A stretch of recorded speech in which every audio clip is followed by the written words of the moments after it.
Okay.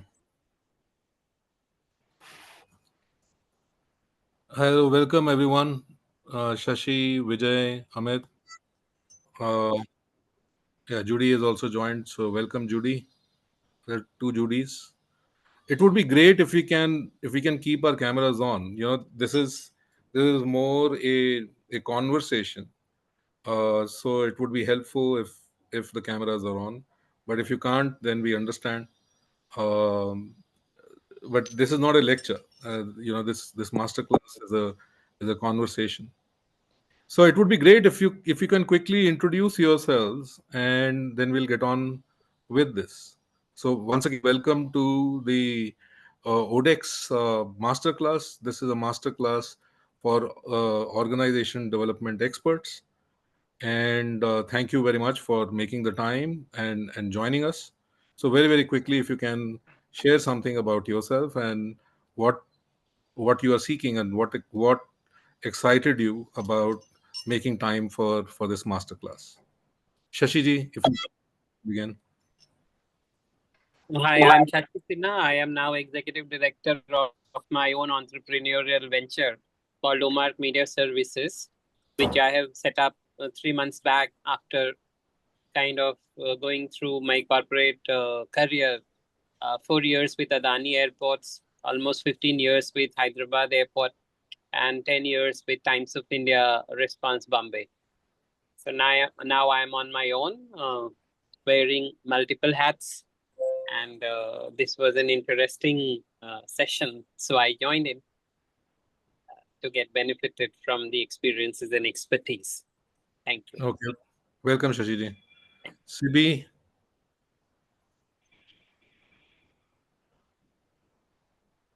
Sibi or Shashi, jump in, folks. Amit, you can go ahead. Yeah. Yeah, Amit. Yeah, your voice you are on mute, I think. Yeah. I missed. We are doing introduction. Just saying something about yourself. Just introducing. Sure, People sure. feel comfortable when they hear their own voice. Absolutely. All right. So my name is Amit Israni. I'm the CFO of and co-founder of Motorworks. We actually bought into the company about 3+ years ago, and before that, I was an investment banker and did corporate M&A within the company. So I was in the US for a long time, and फिर मैं वापस आया हूँ तो I did investment banking for some time, and I think this is probably the most enjoyable phase of my life, which is building a small company. I've done it for others, but this time we're doing it for ourselves. So that's the exciting part. Brilliant. Okay, welcome once again. Anybody else? If you can quickly, yes, Sibi. Yeah. Yeah, hi, Manoj, good evening. Good evening. I'm Sibi. I currently work with Clienta Research as CHRO. Clienta Research. So I have Ahmedabad. Ahmedabad. Okay. So I have almost 25 years of experience in HR, and in between I had started my own venture as well. But then after Right. post-COVID, I stopped that one again. Joined back to corporate. That's my background. Preeti Pathak used to work there earlier, right? Yeah, correct. Right. And a couple of people from your organization. I don't know if you had a chance, but I think two people from your organization had gone to one of our programs in Delhi. Okay. A couple of years back. Okay. I think pre-COVID. It must be. Great to have you here. Sure. Same here. Thank you. Judy, you want to take the opportunity? I do. And I've just come back from the dentist, so it's a little difficult. So I'm going to come on camera and just say wave a hello and go off, because it's not a very pretty sight. So thank you for joining in spite of that pain. No, it's absolutely the pleasure is mine, and I don't know why Hi everyone. Hi. So I work with Wipro, and I'm part of the learning and development team, and I, along with another colleague, work for specifically on the leadership development charter. Brilliant. So that's the current role that I am occupying in the organization. I've been with Wipro for 17 years, and all throughout it's been in this space. And the invite to this was actually shared by another ex-colleague of mine called Manoj, who works in Manoj Accenture. Mani. That's right. Right. And I'm always up for learning, and it's wonderful to see a very august group here. So I'm sure some good conversations will happen. So look forward, and thank you for having me. Brilliant. Thank you, Judy. Thank you. All right. Go ahead, So Chetan. I'll quickly begin. My name is Chetan Khosla, and I am the founder chairman of a group of companies called the Surya Jaswi Group. Thank you everyone for giving your quick introductions, and I think I should give you the context of why I am here. And yeah, welcome Pooja and Vivek. So I'll And just Manish. Manish also. Okay, yeah. Hi, Yeah, Manish. Manish Tiwari. Yeah. Hi, hi. Hi. So I'm just quickly giving my the context of why I am here.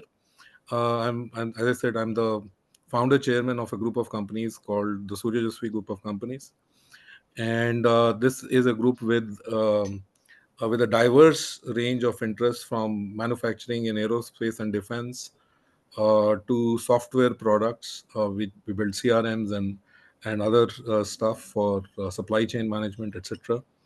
And I also have a company which is focused on the social sector and supports NGOs and CSR organizations. Currently, about 700 odd people in the group. But my story and why I am here begins actually some time back. So I'd worked about 10 years in the corporate world, with companies like LG Electronics, where I I pioneered Six Sigma for LG Electronics India, and then worked with American Express. And at this time, I think I'd worked about 10 years. That a strong feeling and a desire rose in me that I wanted to build many Toyotas in India. So if Toyota could happen in Japan, why couldn't it? Why couldn't something like that, or an organization like that, happen in India? And to me, Toyota was a symbol of an extraordinary organization. And some of my gurus or teachers um, were like Dr. Edward W. Deming and other management gurus like Ishikawa and people who had worked in to develop the Toyota production system. So I fancied myself like that, and I joined Accenture and was part of their journey to the first ever COPC Gold certification. And once I had done that, I thought that why be limited to one company? I could help build many companies, gain that kind of capability to be a gold certified, COPC Gold certified organization in the the strongly growing BPO sector. So I joined a company called QAI India Limited, and then for 4 or 5 years, I was worked with the top organizations across the world, from Philippines to US to India to Sri Lanka, Malaysia, China, UAE, and so on and so forth. But what I realized after 4 years was that while I was training people, I couldn't make too much of an impact on organizations. And then I said, yeah, I wanted a canvas of my own, and I'll try to build something like that with another company called Aegis Limited. And so after trying for some time, I figured that this wasn't going anywhere, and thought I will create my own Toyota. And that's when in 2010 I started on my own entrepreneurial journey. And so after about 15 years, I was struggling to build my own Toyota, so we weren't there yet. And I had questions as to what made a difference, what makes a Toyota, and us. And last year, somewhere around November time frame, I came across ODeX. And so I signed up for the program. It seemed to have the answers to the questions as to how to build an extraordinary organization. And so I joined with a few of my founding members. And soon enough, it was clear to me that these were the blind spots which I had not seen. And then, because I was so impressed with this coaching group coaching program, um, I um, I then decided to do two things. I signed up 20 of my top leaders for this program. So some of them are attending this course right now as we speak, this group coaching program. And then the other thing was that I also decided that I will be a volunteer implementation coach. I will do my best to help leaders build extraordinary organizations, not only my own, but others as well. So now I am a volunteer implementation coach with the ODeX movement, with the firm belief that every organization can be an extraordinary organization. So I needn't be only limited to mine. Every organization has that possibility if it does the right things. So with this, I also want to say that I have benefited a lot, and we are seeing possibilities that were not earlier visible to us. And in this journey to create many extraordinary organizations, I have other members like other some of the other seniors who did this group coaching program with me. Adesh Goti is an entrepreneur himself. So is Sham Sundar. He's a consultant, and they are also volunteer implementation coaches at ODeX program. So without much ado, I also wanted to now, and they will introduce their journeys and their experiences with this group coaching program as we move along. We are here to help leaders build extraordinary organizations, share our experiences and stuff like that. But to really conduct this master class, I must invite Manoj Onkar. He is now my coach and mentor, and he's been helping my various organizations, which are six in number, and the leaders over there to reimagine and become future ready. Manoj has started his consulting career in 1994. He's trained more than 1 lakh people over the last so many years, 30 years, more than 31 years. And he's helped many leaders build extraordinary organizations, worked with some of the finest training and coaching and consulting organizations, including NIS Sparta and the Landmark Foundation for for for transforming people. So without much ado, I will hand over the mic to Manoj. Manoj sir, welcome. Thank you very much, dear. Thank you. Hi, everybody. It would be great if you can keep your videos on, except Judy. Everybody else, if you can. Yeah, that is good. Oh, Pallavi, thank you very much. And Amit, thanks. Manish Tiwari, thank you. Pallavi and Manish, you didn't get a chance to say something about yourself. So if you would like, do that. Take a minute, please. Just say whatever you would like to say about it. Both of you are on mute. So if you're speaking, I can't hear you. No, I was waiting for Pallavi to start. Okay, Pallavi, go ahead, please.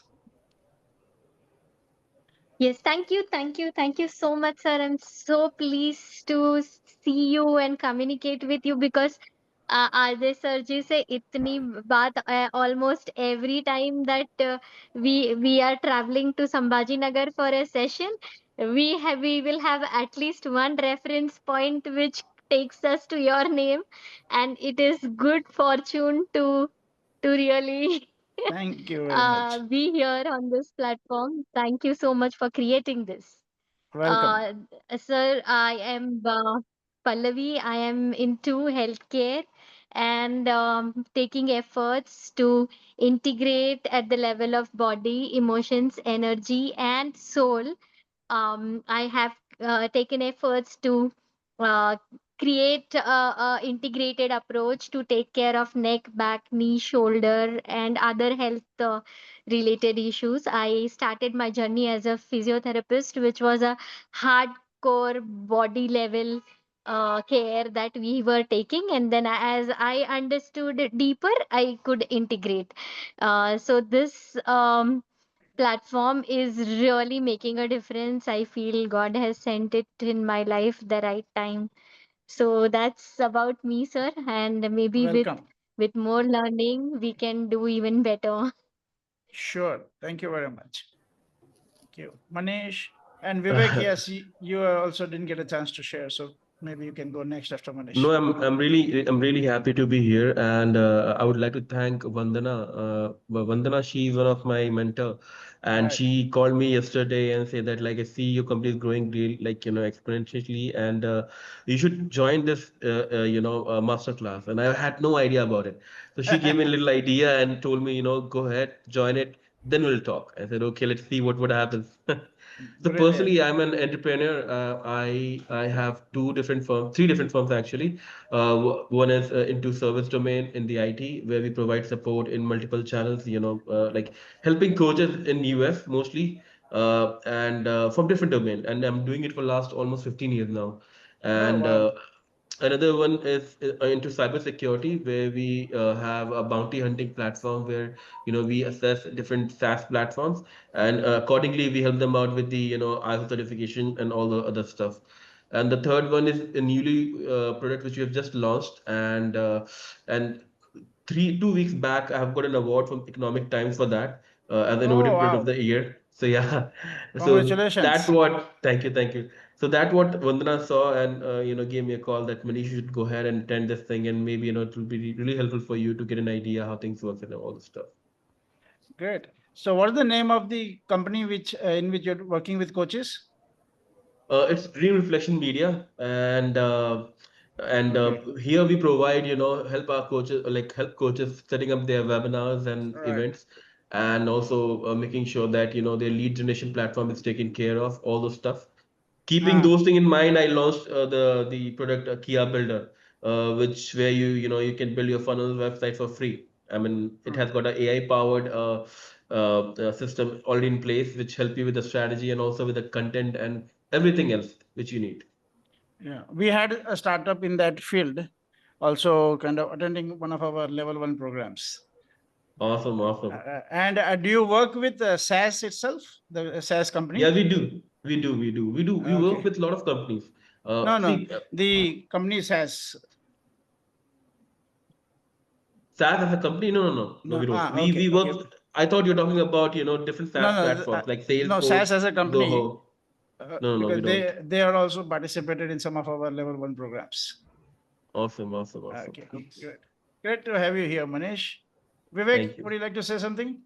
Yeah, so I'm Please. new to all this. It's the first time I got some invite from some LinkedIn network, and I just see that there is some good reputation. So I thought to get this registered, and so I'm Welcome. here. So about myself, I have around 22 years experience in IT.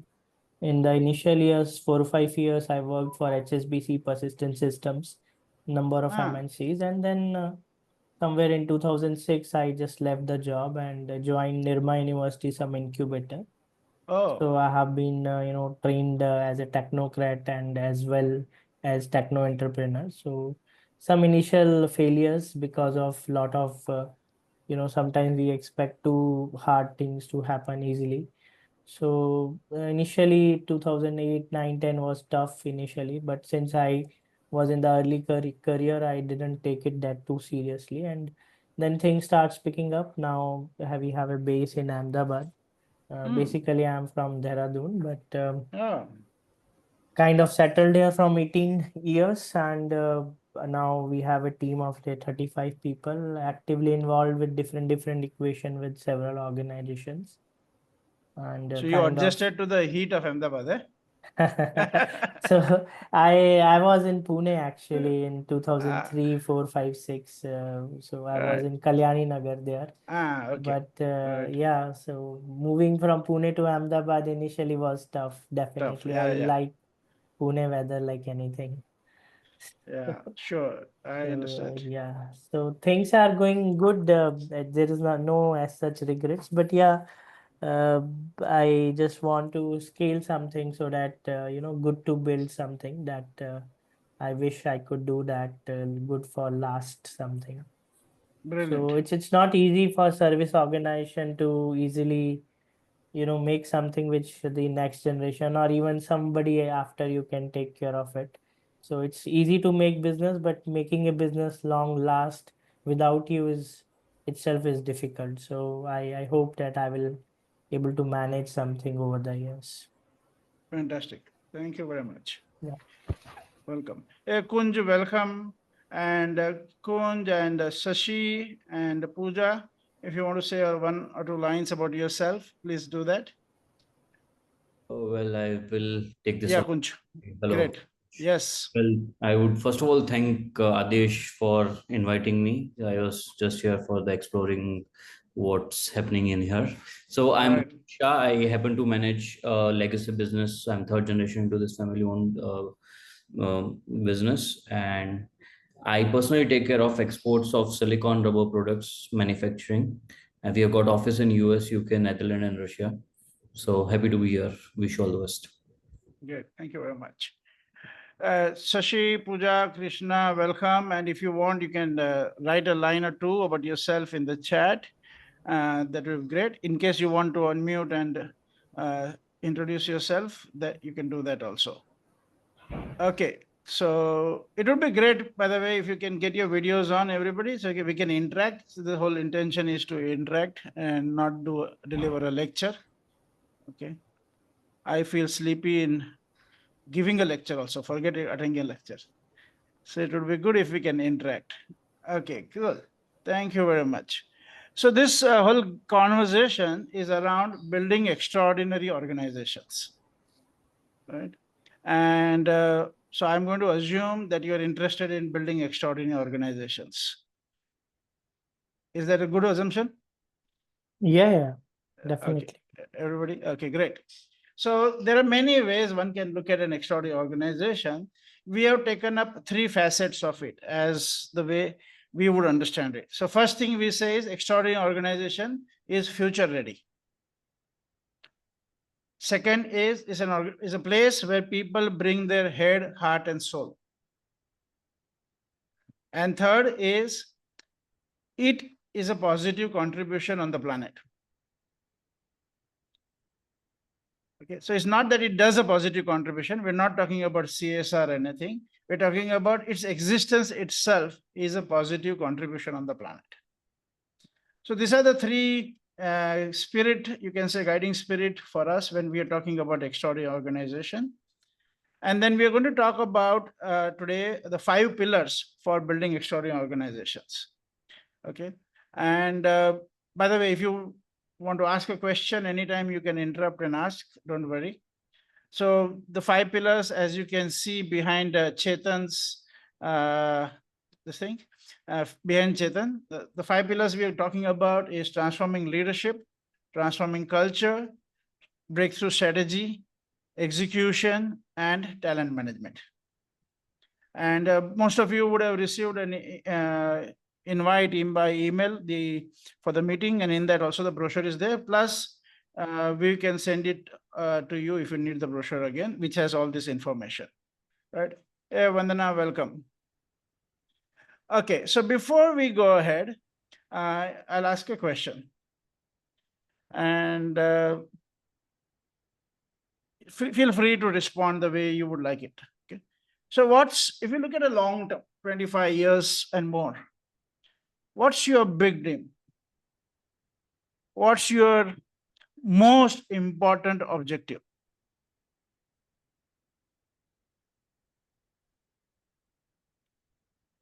Go ahead.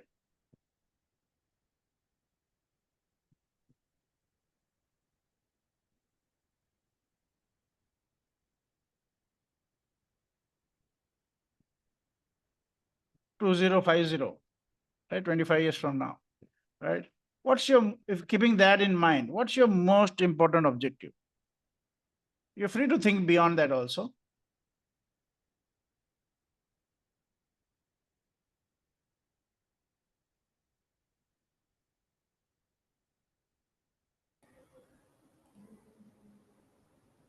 Somebody, please.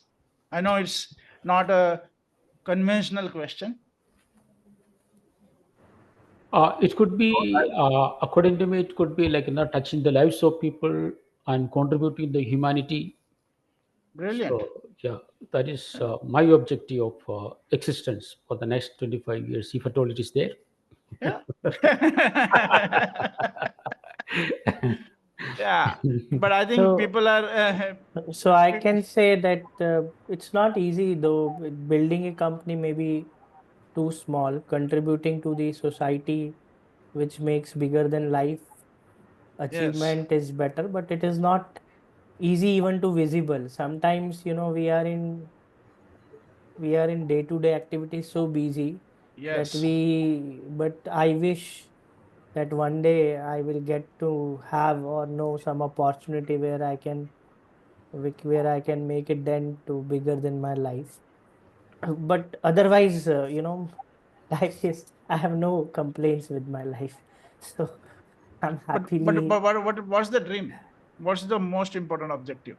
If you had, imagine that you had a free hand, you didn't have much restrictions, you had things going the way you wanted them, then what's the dream? Yeah, I'm wishing to travel the world, which already started doing it, twice, once or twice a Right. year. Yeah. So honestly, I have enough on my, I have saved enough. I have passive income enough to take care of my all luxuries. The Great. only wish I wanted to make is, uh, to make something for the society. But it is maybe it could be different for others. Yeah, don't So worry about that. So uh, you said something good for the society, right? And that's fantastic. And you don't need to answer it right now, but whenever you are ready, you can look at it. What is there any specific thought behind it, like in terms of, oh, I want to uh, do something great for the society in terms of healthcare or education or this or that, any particular arena that you have, because you could make a difference in many ways, right? yeah, I'm already have taken some NGO projects Right. where I'm not charging them honestly, and they are based out in Africa, even for government of India also. Okay. But I'm not sure whether how long they will go, Okay. because sometimes if you give things and free, they may not value you. But Yeah. maybe things may move out, and if I save, say, 100 childs going to death, even then I think I'm happy. And I don't Okay. know how it can be done. It's Okay. for government of India related to pregnancy. Okay, great, thank you very much. Yes, somebody else, Amit? Yeah, so actually, I echo what Sibi and Vivek have said. You know, so I'm at a point in my career that I've done a lot for myself, but I want to start to have an impact on people, um, beyond myself. So I'm our company is very small. I'm already seeing that there's, let's say, five, six, seven people who might not have gotten opportunities elsewhere, and they weren't getting recognized. So you know I'm spending a lot of times developing that talent, and I want to keep doing that through this company or beyond that. And so my when you asked me, you had asked this question, in which area, because I feel like India has a lot of talent, and we are stuck in a very traditional form of education, and we are not able to get people from here to there. Our education system, I feel, uh, is very, very restrictive. A lot of people could learn a lot, so there is a new education policy and stuff. But so leave aside the schooling aspect, I'm not going to get into that. But if I can develop people, who have seen tough times in life, they have the grit, they have the hunger to learn. I want to develop more and more and more people, and hopefully it's in thousands and maybe even more. Brilliant. Yeah, fantastic. Thank you very much. Okay, somebody else? Kunj, Siddharth, Pooja, Shashi, Pallavi, anybody?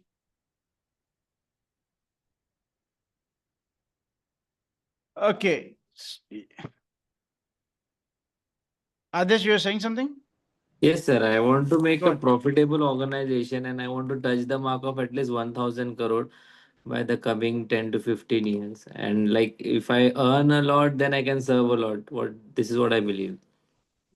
Yeah, good, got that. Sometimes it works reverse also. Yes, yes. Because see, why would anybody give you money, especially in business, right? It's because you are serving them, you're adding value to them. So instead of looking at it from, oh, I earn and then serve, you can always look at it from, I serve and hence I earn. Wow. Got it. Right? So then your earning is is an expression of the service that you provide. Yeah. Yes, yes. Great. Thank you. Welcome, Hey, Irdad. Thank you, Chetan. okay, great. So Amitav, right? Yes. Yeah, welcome. So we are in the midst of, we just started, and the question that I asked everybody is, what's your long-term dream, like 25 years or beyond, right? Or what's your most important objective? And so if you want, you can respond into that, or if you want to say something, one line, two lines about yourself, please feel free to do that. Okay, just Yeah. to introduce myself, I'm Amitav Goenka. I'm the Managing Director of Premier Polyfilm Limited. It's a listed company. We manufacture PVC floorings, PVC films, and artificial leather. And myself and Chetan are classmates, schoolmates. So uh, we spoke yesterday, and that's why I'm attending. And Yeah. Okay. I'll I thought join you in. would be playground mates because he was not known to attend the classes. That's what I have been told by some of his friends. just, just kidding. All right, sure. So I will put in my questions, please, once I get into the flow. And Yeah, sure. thank you so much. Yes. Welcome. Great.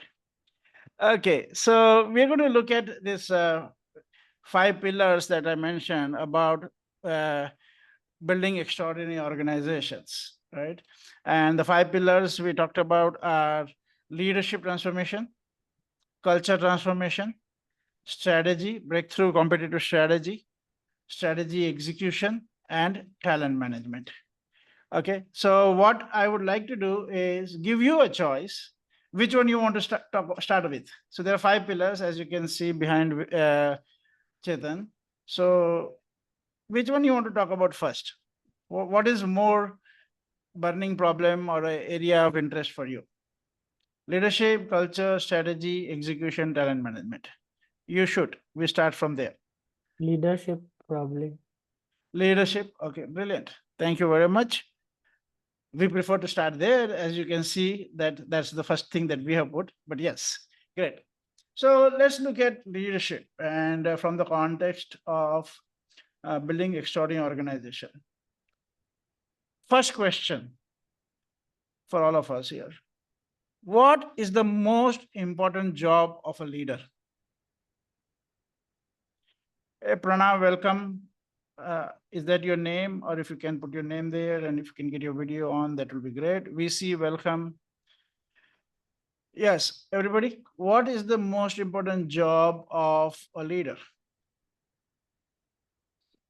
To create a fertile ground for the team, or to make sure that it will keep creating, to make the to be sit on the top of organization rather than in the organization, and make sure that everything is smoothly functioning and how things can be visible in henceforth in coming weeks, months, and years, and make sure he plan out things and remove hurdles which he can foresee.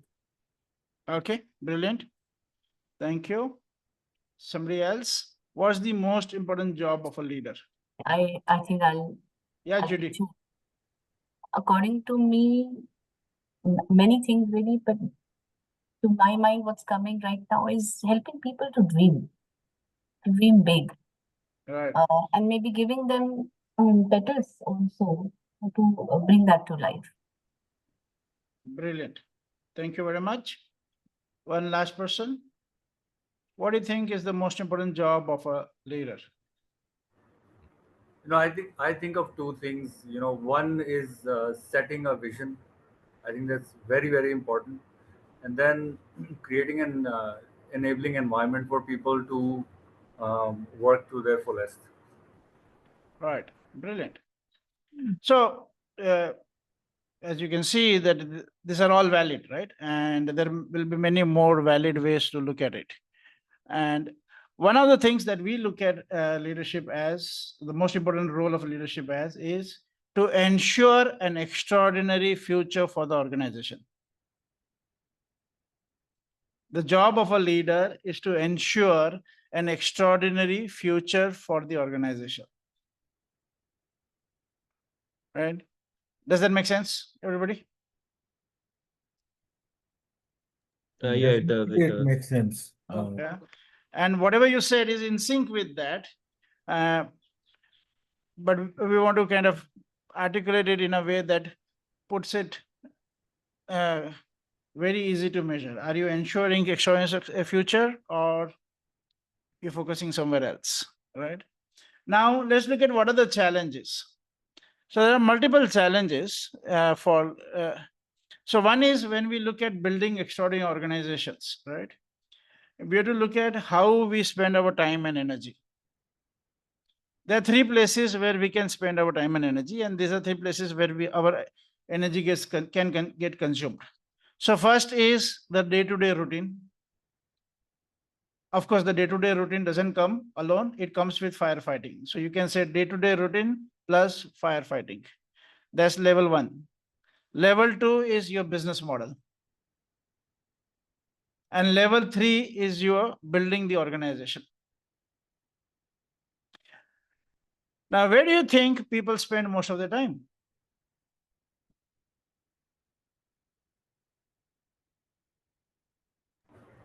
Firefighting.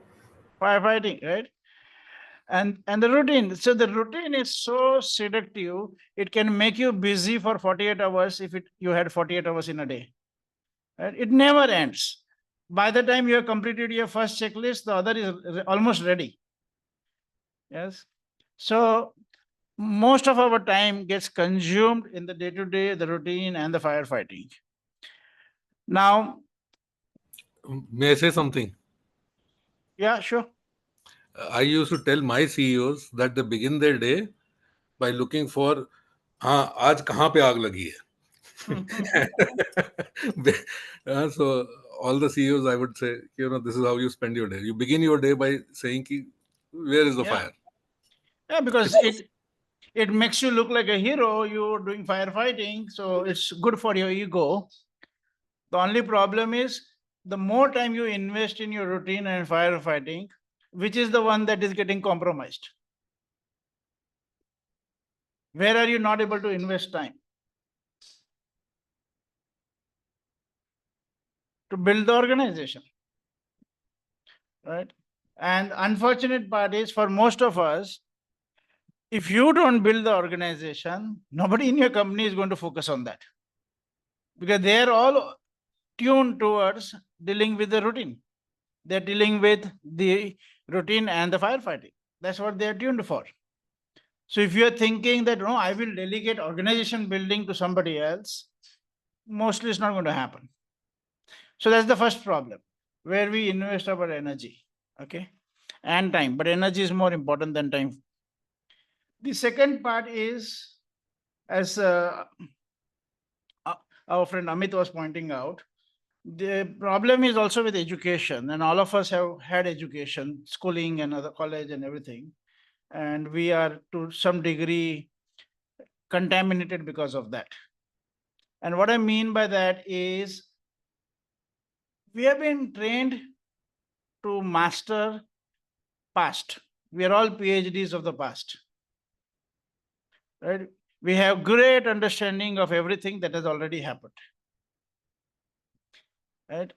But in whichever industry you are in, 2035 is not going to look anything like 2025.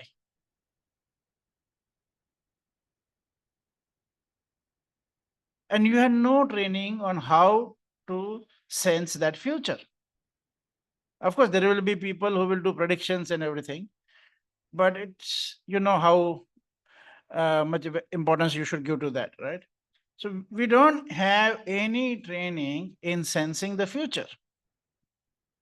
So consider that as a leader who's committed to ensure an extraordinary future for the organization, we have to learn a new way of learning. Not learning from the past, not learning from analyzing the past. That is important, but that's not enough. We have to learning from the future as it emerges. We have to sense the future as it emerges. So I'll give you an analogy. Imagine that you are in the ocean surfing, and you've been doing it for the last 25 years. Okay. Still, every time the wave comes, you have to sense that wave. And if you don't sense that wave, you're going to get disrupted.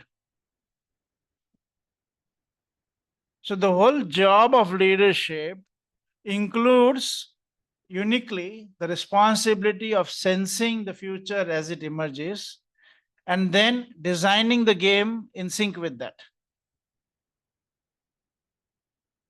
But it doesn't end there. Not only that you have to do it as a leader, you have to build the whole organization capability to do it.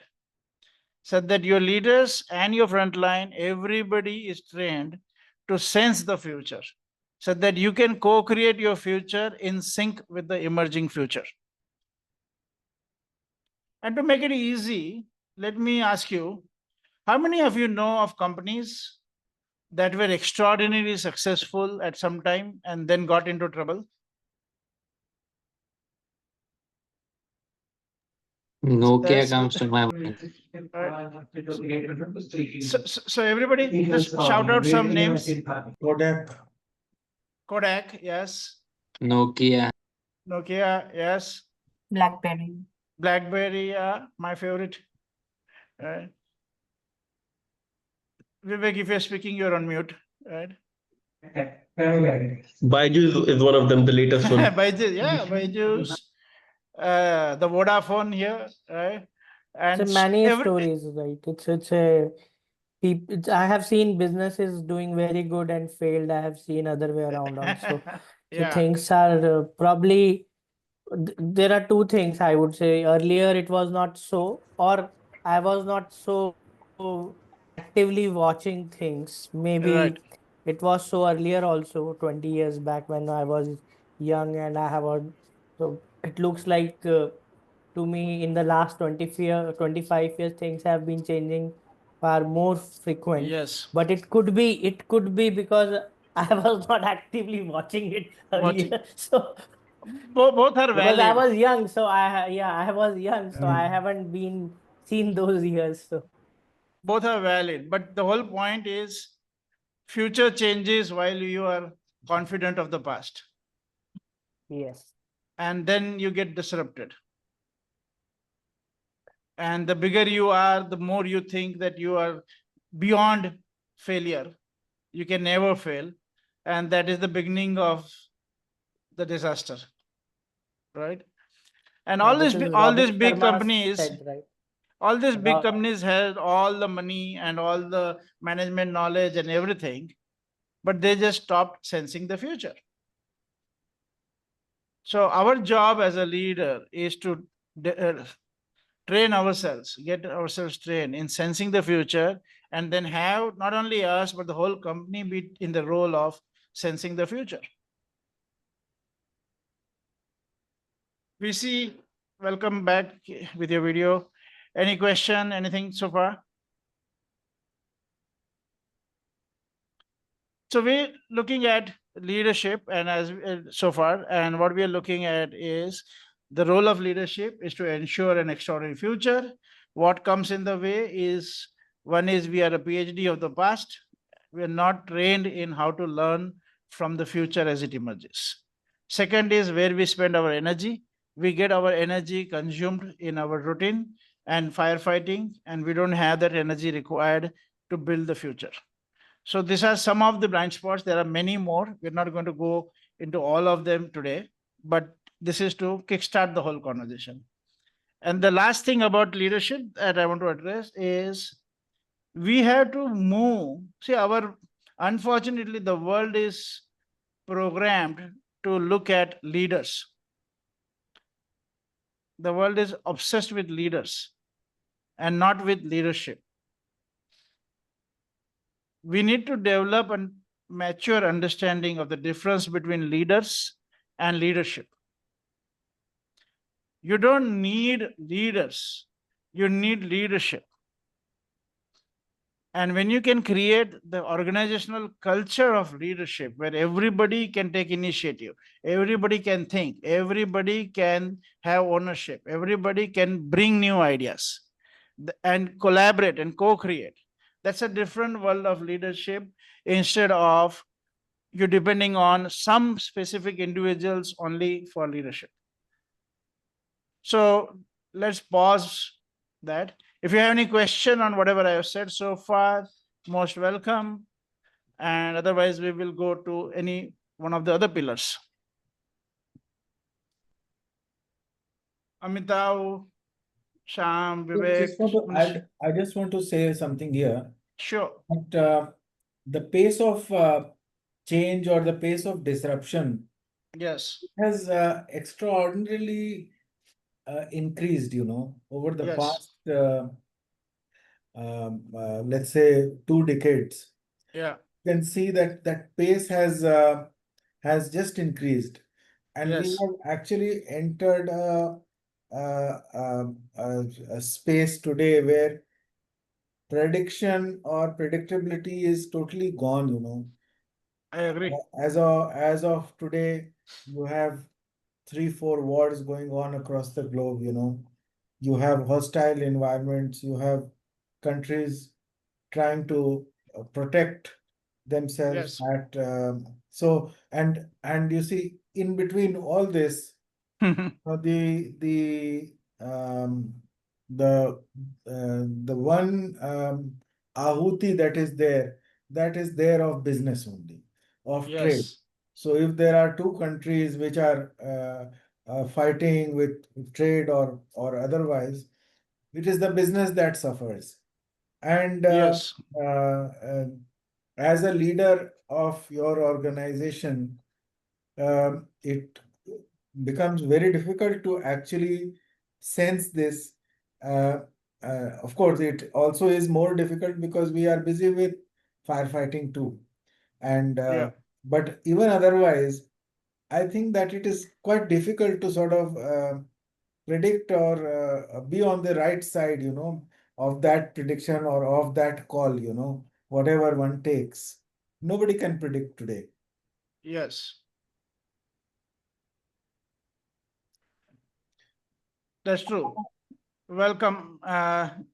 What's your good name? Right now it shows as Zoom user. So if you can put your name there, or we can put your name there.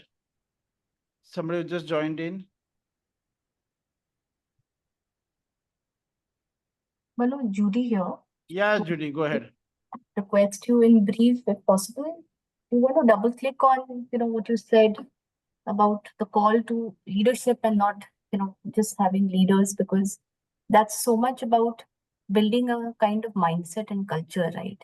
And it's so difficult. And that's why every time we fall back on leaders. Yes. So how do we get to that point? And I'm also just wondering, because that's the actual challenge we are facing, right? So Yes. do you want to double click and share a little bit more on that? Yeah, sure. Sure. One place where we can look at it from, Judy, is to consider that people already are leaders. Like everybody can provide leadership.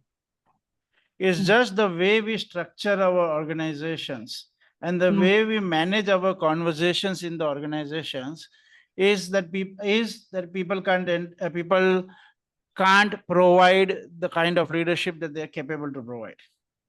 So we have stopped, restricted, constrained people from providing leadership. It's not that we have to make them leaders. They already are. Many people in organizations, when they are within the organization, they almost seem like dumb or not so great.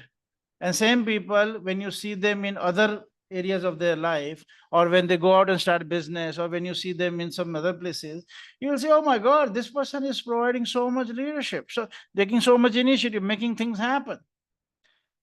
So it's not like we have to make them leaders. They already are. We have to kind of get out of the way and create an environment where they can express themselves. Right? Of course, some trainings will help, but most importantly, starting to relate to them from they are leaders from day one. You don't need to make them. And we see this, we experience it day in, day out in all the work that we do as organization development consultants. The moment we get all of them a platform to play, they start playing very differently. We give them the space to provide leadership. They provide leadership beyond the wildest imagination of the so-called seniors. Right? So they already are leaders, and management systems are not designed for it. So we need to redesign the way we look at management. Makes sense.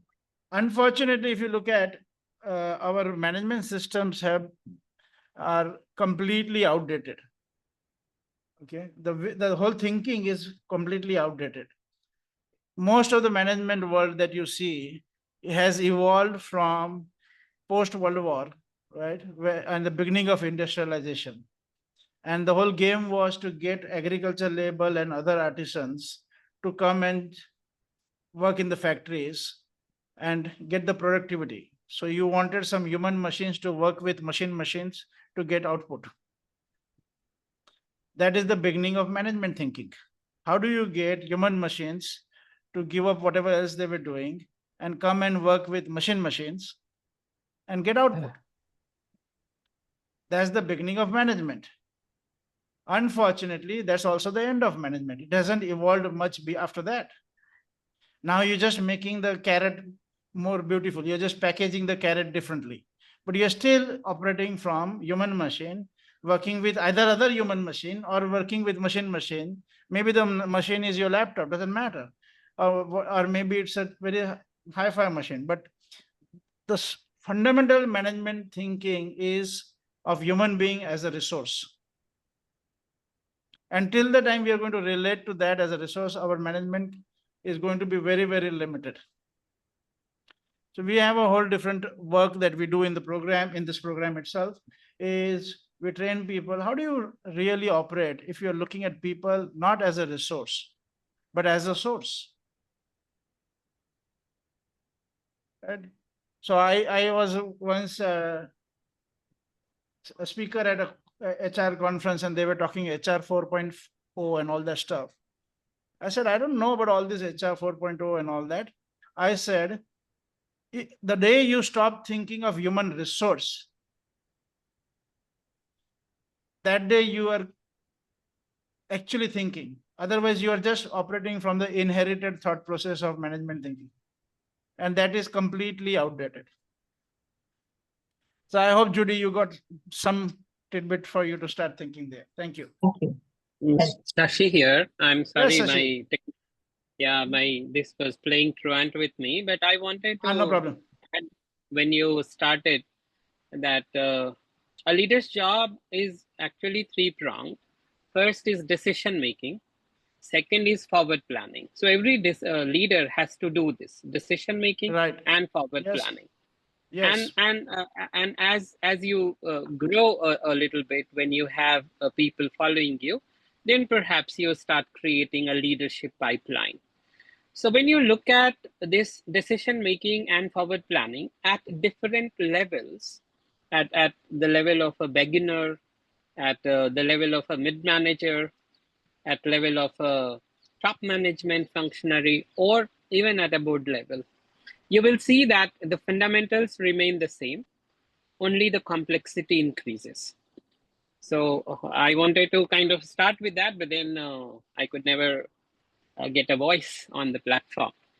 So summing up, I'm saying that leadership is decision making, forward planning, and a bit subsequently creating a leadership pipeline. Yeah, it's perfect. And we are saying all of this is in service of ensuring an extraordinary future for the organization. Because if you do all of this and it doesn't ensure the extraordinary future for the organization, then it won't be useful. So extraordinary or not, I don't know, because most of the great companies which have gone down, people took name of Kodak, Nokia. They did not go down because they did not see the future. They went down because they were busier protecting their present dominance. Yes. Kodak was the inventor of digital camera, but they got all kinds of confirmation biases that it was a child's toy, and it took them down. And Nokia was aware, BlackBerry was aware of what they were not doing. But since they had built something so big, their entire energy and resources were directed at protecting what they had rather than thinking what could emerge. Yes. So I don't know about extraordinary. Yeah. Yeah. Yes. They couldn't see the future even though they were so close to it. And that's the problem. Our brain decides what we can see. And we can't, if we don't sense the changes happening, then you get disrupted. True. Right? True. And what we are doing here, Shashi, is we are looking at how do you help leaders create extraordinary organizations. That's our game. I'm not saying that should be everybody else's game, but that's the game we are in, right? Helping leaders create extraordinary organization. And as I said in the starting, the way we are looking at extraordinary organization is future ready, a place where people can bring their head, heart, and soul, and the organization is a positive impact on the society. Not that it does a positive impact, but its existence itself is a positive impact on the society. That's how we are looking at this game. Everybody will look at the game in their own way, right? Thanks. Okay, so let's move on to the other four pillars. So the other pillars are culture, transformation, strategy, and execution, and talent management. So let's take culture or strategy. Let's start in one of the two. Somebody? Where do you want to start? Strategy. Yeah, Chetan, stop interrupting and influencing using your power. Let our guest say. Strategy is a good choice. I mean, strategy is a good choice. Okay, your friend is supporting you. Okay, great. Okay, so great. So let's start with strategy. Okay, so let's look at a question. What is the job of strategy? I'm not asking you what is strategy, okay? But what is the job of strategy? So Amitabh, since you backed up Chetan, would you like to take the first guess? What is the job of strategy? And no pressure, huh? Anybody can jump in. काम क्या है strategy का? What's the job? What is the responsibility of strategy? For Pooja, me, if Gaurav, Pallavi, everybody jump in. Yeah, Manish, go ahead. for me, the reason we always go with strategy is to solve the problem in hand. It doesn't matter what kind of problem we face. I remember like when we guys are talking about the leadership issues and how they handle. I remember 2 years back when I was in Dubai to attend an event. I had a program already created. I had a software already created, and I was about to go bang with it. Then I saw how the market is reacting, and it was totally different market altogether. What I have done was, I was almost 2 years back in terms of quality and the software presence which I had. So I had to like when I came back from Dubai, I deleted the entire thing which I've created and started again from scratch because we had to change the strategy. You can't play with the old ball. You have to come with something new. And if and when the world is going, ahead of you, you have to change your strategy. So strategy is something where you solve your problem. That's what strategy is all about. Okay, good. So you're saying the job of strategy is to solve a problem, right? Exactly. Okay, got that. Thank you. Somebody else? What's the So I'd job like of to strategy? add, Yeah, Amit. so I think what I'd say is, okay, so there is an end goal, Okay. right? There is an end goal that you want to achieve. You see the circumstances, you see the situation, and there is an end goal you want to achieve, and there could be a number of ways of getting there, right? You have to look at your organization, and you have to figure out where you are the best, and you Right. can outshine others who may be in the same role, Okay. maybe providing the same thing. And so your Okay. goal is to look at a number of ways you can achieve that outcome. I know it's not a polished definition, but this is what I think is Okay. Fair enough. is what strategy is. It's about Yeah. figuring out a way in which you can do something better than anybody else, Okay. or uh, where you have least amount of competition, and you have a good chance of being successful. Okay. Thank you very much. One more person before we look at it from our perspective. What's the job of strategy? To figure out your strength and niche in the upcoming market. Okay. Great. So the definite whatever definitely valid. I would add one more dimension if you can reflect on that, not only right now, but even in future. Consider that the job of strategy is to make you unique.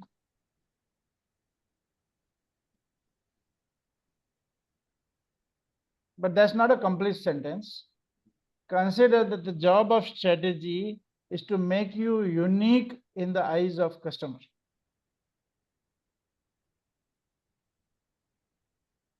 So let's look at it a little bit more. So if you are not unique, then you are what? You can call it me too, right?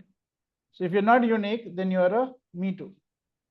And in the world of strategy, there is a bad word that we say, that is you become a commodity.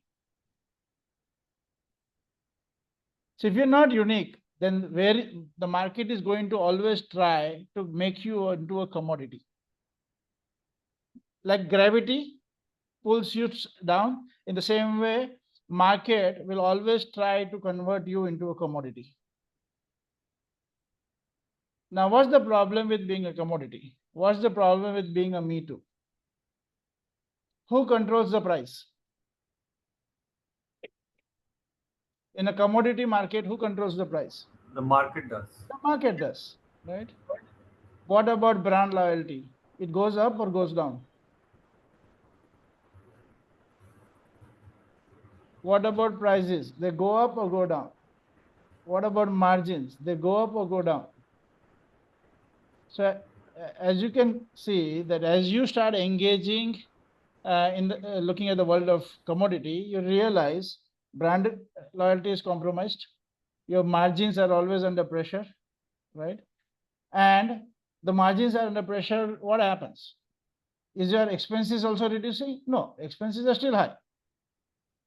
The margins go down. Where does that margin come from? It comes from your investment for the future. The margins are compromised. You don't have enough to invest for the future, whether it's the investing for the technology, investing for people, investing for everything else. So the risk of being a commodity is your future gets compromised. Not you may still survive the present because the market is most probably going to give you that much margin, but it doesn't allow you enough margin to build a strong future. And it's ultimately, as you rightly said, market driven. Right? So you are losing your control more and more, and the market starts driving it, and you just have to fly with it. So the job of strategy is to make you unique.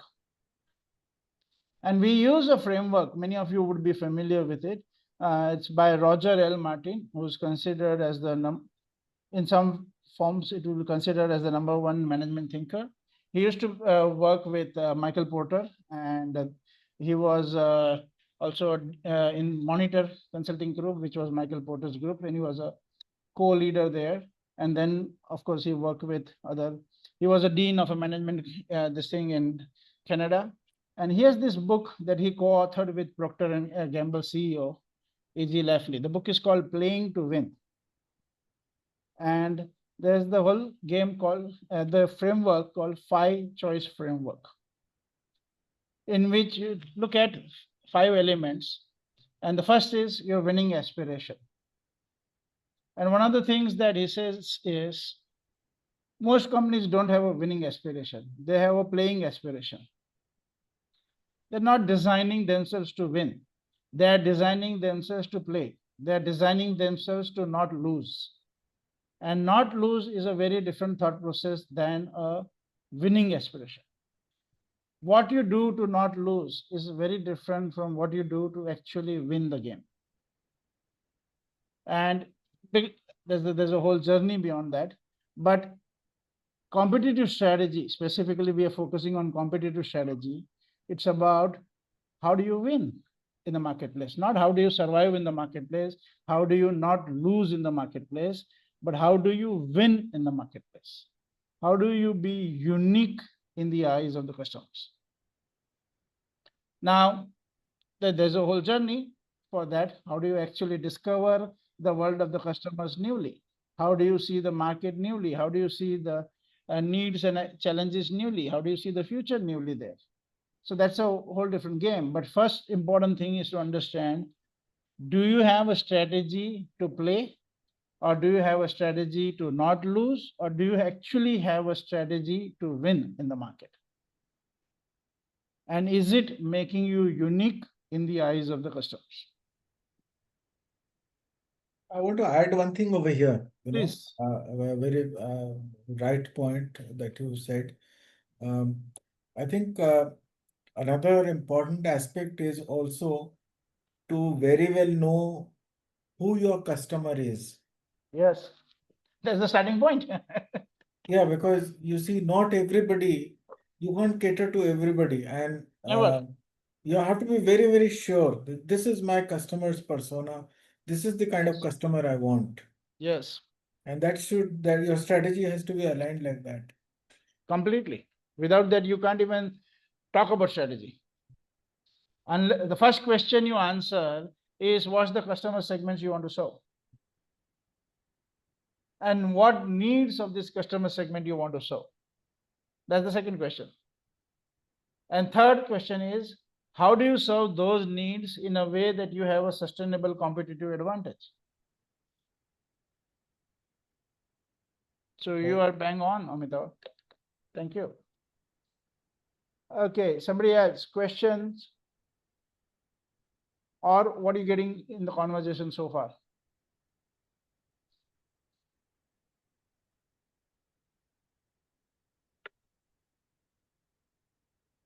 Judy, CB.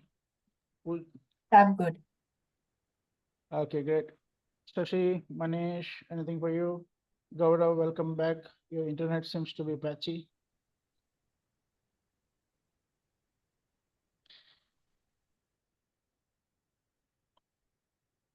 CB, anything for you? See, the problem with when your videos are off is we don't know. Are you off for a cup of tea or are you off for another meeting?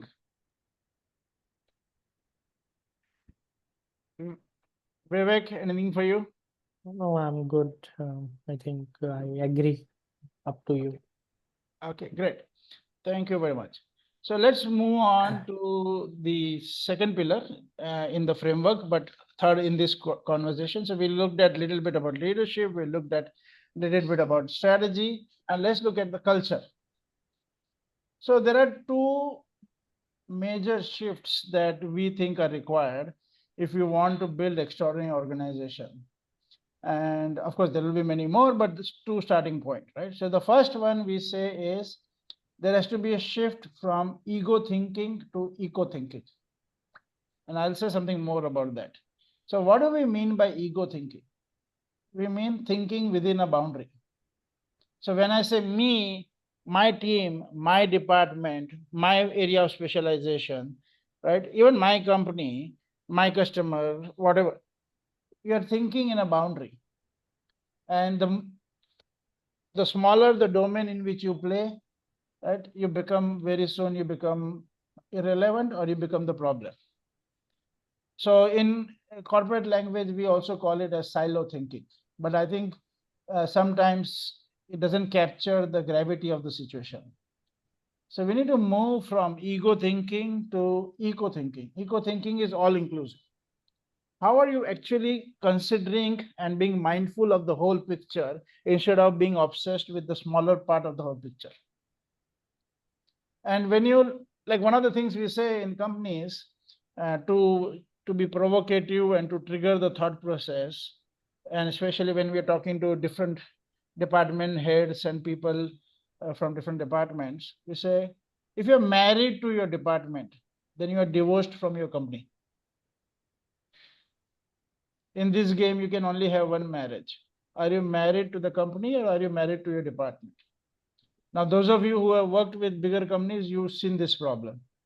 A lot of people are obsessed with their departments or their functions or their roles, right? Without being conscious and responsible for the overall impact. Now, even when I say your organization, that itself is a silo, that itself is a boundary, but at least you have to first step, break through that level, that you are not the department, you are not your team, you are the company. And then you start expanding to look at your role in the industry and how are you actually becoming an industry leader and how are you making a difference in the industry and then beyond. But the junior KG level is people have to divorce from or let go of their attachment to their specializations and to their departments and start thinking as a company. So that's the first cultural transformation you need if you want to build extraordinary organizations. The second one is a shift from inside out perspective to an outside in perspective.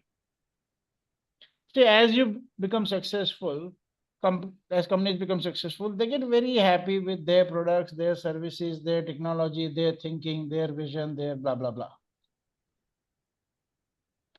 But if you are in love with all that, you miss out that there is a world out there which doesn't give a damn about you and your organization. So what's needed is not only an inside out view, which is good. See, you should be proud of your products and services, but you don't want to be obsessed with that. You should have respect for it, but not obsessed with it. So it's also required that you bring an outside in view. What is happening out in the world? What do the stakeholders want? How is the industry changing? What is the customer need changing? What are the other dynamics affecting? Unless you can bring the outside world in to the company, and not at the top, everywhere in the company, across the whole organization, you are going to not have the opportunity to build an extraordinary organization. You need to have this transformation from an inside out obsession to bringing in an outside in perspective. Okay, so these are the two major shifts that we are talking about, shifting from an inside out and outside in. And it's, of course, how do you do it, right? So we have all, for whatever we are talking about, we have the tools and methodologies which we use to do that. And all the work that we do in our OD consulting, as well as in this 6-month OD program, is all built on some of the globally appreciated methodologies. So we use theory U, the 3 levels of theory U, to bring in change in the leadership and culture. We use Roger Martin's framework for strategic thinking, along with Michael Porter's for strategic thinking. And then we use the balance scorecard and the whole strategy map and scorecard to help you in execution of it. And then we have our homegrown frameworks for supporting this whole journey, along with the way we look at talent management. So that's the overview of the conversation here. And just to recap what we discussed, we went a little deeper into the three aspects, starting with leadership, strategy, and culture, right? And leadership we talked about is the responsibility of leadership to ensure an extraordinary future. The job of strategy is to make sure that you are seen as unique by your customers. And the job of the culture is to move from silo to holistic and move from inside out to outside in. So let's pause here and take questions. What are you getting? What insights you have? What questions you have? Anything? Meeting memo. CB, Shashi, Gaurav, Pooja, Siddharth, Judy, Pallavi, Amit, everybody, Vivek, Amitava, questions, comments, what are you getting so far?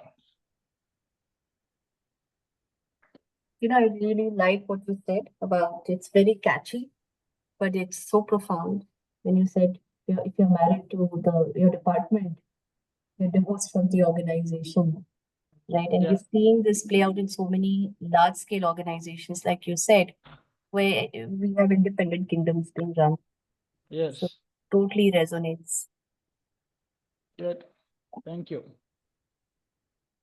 I will bring my experience from working with a very, very large and very rapidly growing organization called Adani.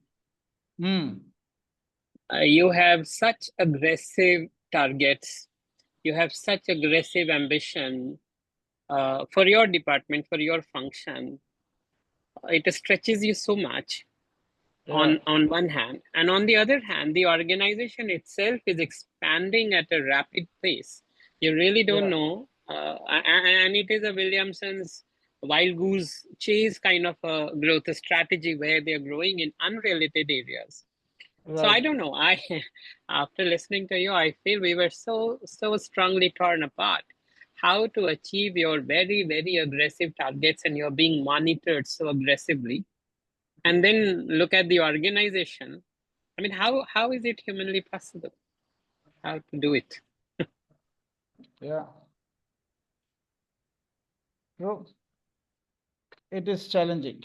And and unless people can see what, and they have a role to play in the strategic thinking, they get burnt out. So you're referring some 6 months program. What does that, if you put some more light on that? Sure. So this program is called ODeX, and it's as you said, yes, it's a 6-month program. The way it's structured is every month we have one weekend that is of 2 days. That is a full 2 days, morning 8 to 4, and then every week we have one session of 2 hours each. So every month one weekend and 3 sessions. So you learn the new things in the weekend, and then you have one full month to actually implement it. So it's a hands-on implementation. It is not theoretical. It is immediately, like, you learn and immediately you start applying it. And so that's the whole structure. And as Chetan said, Chetan and Vandana and a couple of people here, Sham and others, they are also going to be around, available during the weeks to support in terms of the implementation, right? So over and above this structure, then you will have support structure of these coaches who will be available whenever on a mutually scheduled calls to support you further in the implementation. What I'm trying to say is it's all oriented around immediate implementation, learning by doing. Okay, so same way it will be for all the 6 months. So you will have 6 weekends and 18 sessions and coaching sessions, and then over and above that, you will always be able to request for additional support structure. We will be working hands-on with you to refine your strategy. We will be working with hands-on with you to alter your culture and also to actually start putting in the foundation for an extraordinary organization. So this is the 6-month program. It got designed based on the 3-year OD consulting that we do. So all the principles we use in OD consulting, we have taken the key pillars of that and made it available to you in this 6-month program. Right now, individual entrepreneurs participate in it sometimes, organization leaders participate in it, but mostly people also prefer to participate with their core team. So like Chetan, as he introduced himself in the starting, he is a chairman and he joined in with his 5 founders, CEOs, and later on he found it useful and he got another of his 15 senior leaders to participate. We had another team from IIT Dharwad participating. Again, the director had participated, and then he is now got around 14 people from his team participating.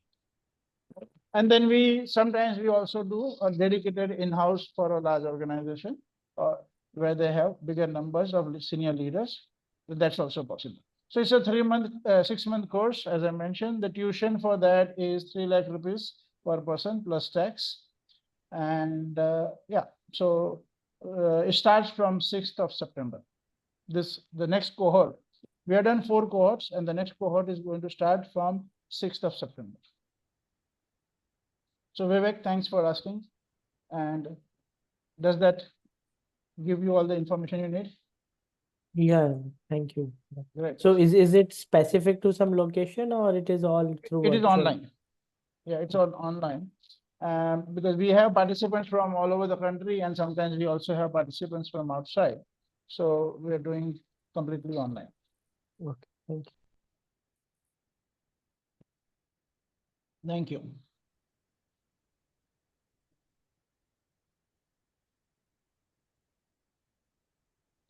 And yeah, Amitava, Sibi, Sashi, any questions? Gaurav? No, we're fine.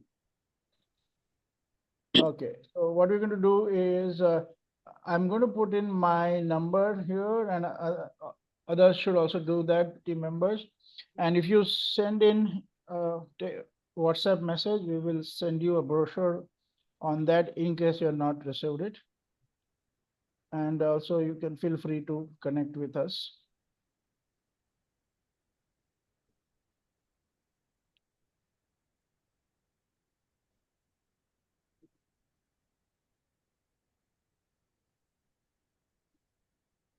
One second.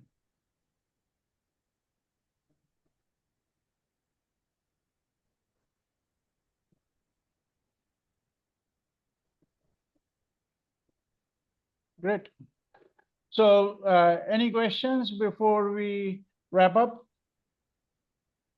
I have one question, Please. Manoj, like, you Yeah. know, this online session, and then let's say on-site Yeah. meeting together, you know. But the mantle of execution, which is, you know, which is the most important aspect. Right. This is the biggest challenge actually, you know. Yes. I'm sure that many of the participants also, and with so many Zoom and so much of learning that is now available to everybody, a Right. lot of people know reasonable part of this. It's a different Yes. thing that we don't Yeah, have yeah, yeah. that realization, that awareness, you know, that yes, this is Yeah. at the back of the mind while doing the firefighting. I'm sure everybody Yes. feels insecure. Everybody feels that yes, it should be done like this. But then the overwhelming aspects of firefighting and day-to-day activities, they sort of consume the day, and then the day is gone.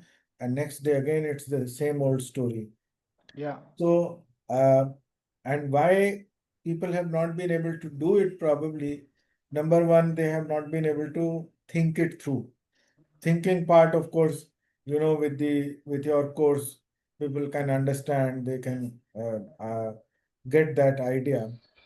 But then again, execution, because in any organization, it's not you alone who has to execute. You Yes. have to execute, you have to align the people, you have to uh, take them along. There is a change management. It's Yes. complicated, and people resist change. Yes. It's a and so I mean, this is, I think, that is one You of the are, big challenges. yeah, you are 100% right. That the execution is the main game, right? And I'll tell you two things. One is, if you have senior leaders with you who are your core team, right? People whom you see as part of building the future, okay? You should have them be here in the program with you. That will help you in the implementation. Second thing I will tell you, which will take care of your any concern that you have, okay? So we have been doing consulting online since 2015, okay? And we had the opportunity, unfortunately triggered by COVID, where we are working with a company in Thailand, and we were to go there and do the consulting. We signed the contract, and then COVID hit. So we did the consulting with them for 3 years online. And after 3 years of consulting, now they got awarded by the Prime Minister as the best managed small and medium enterprise. And then all the work that we did with them was online. That is one. Secondly, it was through translation. Because as you know, in Thailand, that not everybody is great at English, right? So we worked with 100 people in the company actually. Out of them, I would say 3 were fluent in English. Oh. But because of the methodology, see, the whole design is completely oriented around implementation. So it's not that after 6 months you're going to implement. You will be thinking implementation in the first day itself. The first thing you learn, immediately you're going to talk about implementation. So it's not going to be, oh, at the end of 6 months I have to apply. No, no, no. You're applying it from day one, right? So you should be clear, not to worry about that, right, at all.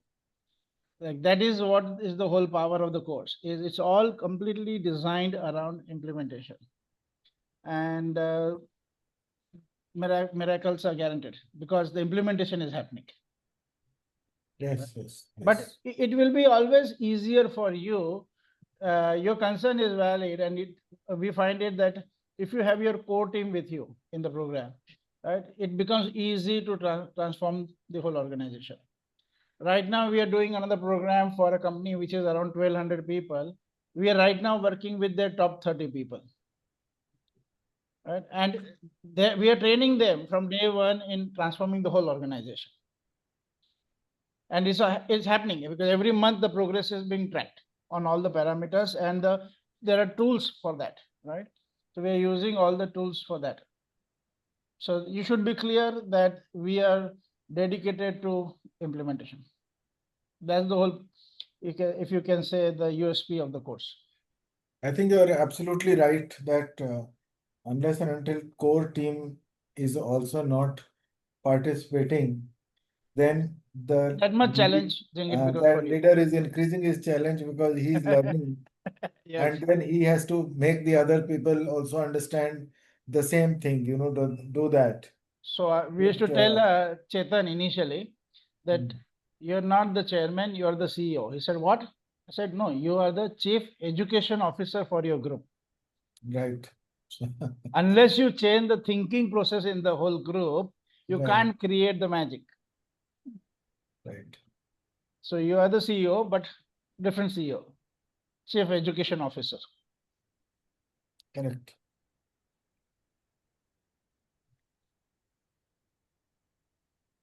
Yes, Shashi, anything for you? Can I add something here? Yeah, just 1 second. I think Shashi is saying something. No, I said I'm Okay. okay. Let good. her speak, Vandana. Yeah. Vandana, go ahead, and then we will wrap up. Yes. Yeah, just very quickly. But there's a lot of work which happens with our own selves also. And we are also human beings and tend to, so there's a lot of awareness and that work will require if we really want to be future ready. So execution is one where, Vandana is a HR head of a pharma related organization in Mumbai. Just for everybody's information. Yeah. Go ahead, Vandana. So execution is a challenge, and as we said that, while we all will have our own priorities, but unless we have collective priority to build a future ready organization, where we'll have to work very hard work on our own selves also. No, you have to do work. Don't say hard work. Okay. Okay, everybody. Sorry, you're saying something, Vandana?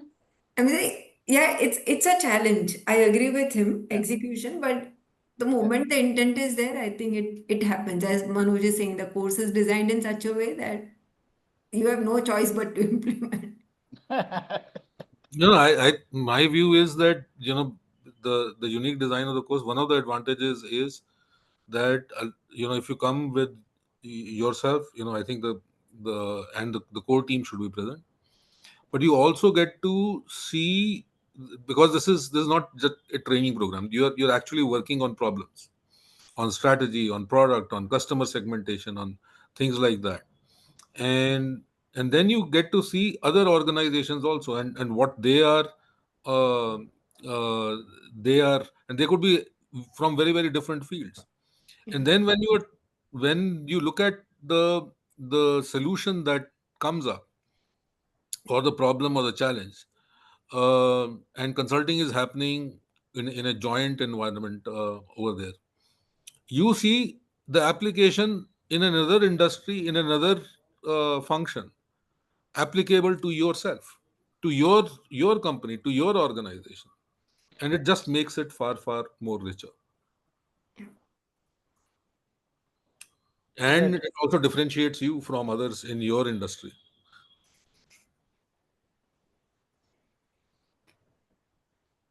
Thank you very much.